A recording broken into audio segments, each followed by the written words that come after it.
गांव की मिट्टी से निकला वो बच्चा जिसने बुद्ध के ज्ञान से पूरे गांव को जगा दिया। अगर आपको बुद्ध और बाबा साहेब के विचारों पर भरोसा है तो इस चैनल को सब्सक्राइब जरूर कीजिए, क्योंकि यही आवाज बनेगी बदलाव की।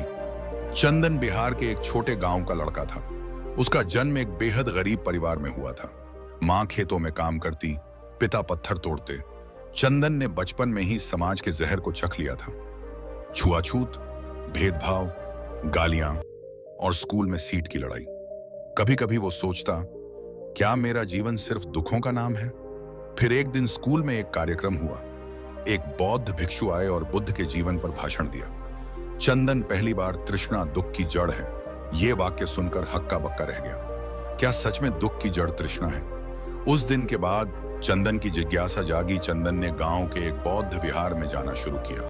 वहां भिक्षु आनंद जी ने उसे पढ़ाया, अप दीपो भव, उष्टी पेरी सक आज।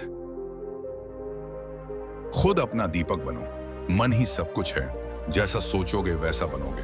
क्रोध को प्रेम से जीतो, बुराई को भलाई से। धर्म वह है जो सबके लिए करुणा लाए, न कि भेदभाव। विचारों की शुद्धि से जीवन शुद्ध होता है। इन विचारों ने चंदन के मन की जमीन बदल दी। चंदन अब हर दिन ध्यान करता, विहार में जाकर त्रिशरण और पंचशील का जाप करता। उसके विचारों में बदलाव आया। अब वह रोता नहीं था, सोचता था। अब वह नफरत नहीं करता, प्रश्न करता। एक दिन स्कूल में जब एक लड़का उसे नीच कहकर चिढ़ाने लगा तो उसने गुस्सा नहीं किया, बल्कि शांति से कहा, जिसकी सोच गंदी है वही नीच है। जाति शरीर की नहीं, कर्मों की होनी चाहिए। चंदन ने पढ़ाई में खुद को झोंक दिया। वो कहता, बुद्ध कहते हैं, उठो, जागो और तब तक मत रुको जब तक लक्ष्य ना मिले। उसने गांव का पहला लड़का बनकर 10वीं में टॉप किया। आसपास के लोग कहने लगे, ये लड़का तो कुछ कर जाएगा। एक दिन उसने एक नोटबुक के पहले पन्ने पर लिखा, मैं बौद्ध बनूंगा और समाज को शिक्षित करूंगा। 18 साल की उम्र में पटना के एक विहार में उसने बौद्ध धम्म की दीक्षा ली। अब उसका नाम था धम्मरत्न चंदन।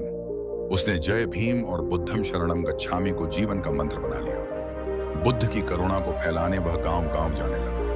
वो हर सभा में एक ही बात कहता, तुम्हारी आजादी की शुरुआत तभी होती है जब तुम सोचने लगते हो, और सोच तभी पवित्र होती है जब बुद्ध के रास्ते पर चलो। चंदन ने बीए ईसी कमाई और फिर पीएचडी की। वो गांव लौटकर एक स्कूल में पढ़ाने लगा। उसने गरीब बच्चों के लिए बुद्ध शिक्षा केंद्र खोला। हर सुबह वह बच्चों से बुद्धम शरणम गच्छामि का जाप करता। उनसे पूछता, आज तुमने किसी से क्रोध में बात की या करुणा में?